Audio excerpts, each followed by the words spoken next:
Down to earth ഇത് ഒരു idiom ആണ്. അഡ്ജക്റ്റീവ് ആയിട്ട് ഇത് ഉപയോഗിക്കാം. Down to earth attitude, down to earth approach, down to earth style എന്നൊക്കെ പറയാം.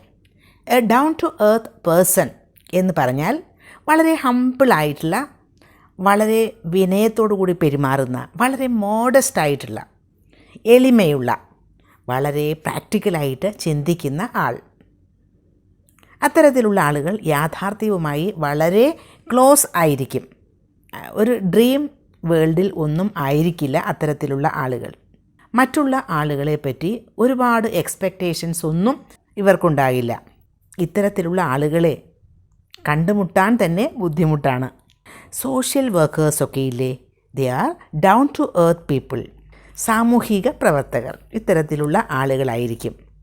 ഇത്തരം വളരെ വിനയത്തോടുകൂടിയും വളരെ എളിമയോടുകൂടിയും ഒക്കെ മറ്റുള്ളവരോട് സംസാരിക്കുക, അവരോട് പെരുമാറുക, അങ്ങനെയൊക്കെ ചെയ്യുന്ന ഒരു ആറ്റിറ്റ്യൂഡ് ഉണ്ടല്ലോ, അതാണ് ഡൗൺ ടു എർത്ത് ആറ്റിറ്റ്യൂഡ് എന്ന് പറയുന്നത്.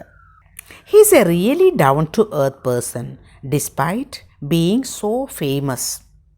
ഒരുപാട് ഫേമസ് ആയിരുന്നിട്ട് കൂടി വളരെ നല്ല ഡൗൺ ടു എർത്ത് പേഴ്സൺ ആണ് അദ്ദേഹം എന്ന്. He is a really down to earth person despite being so famous.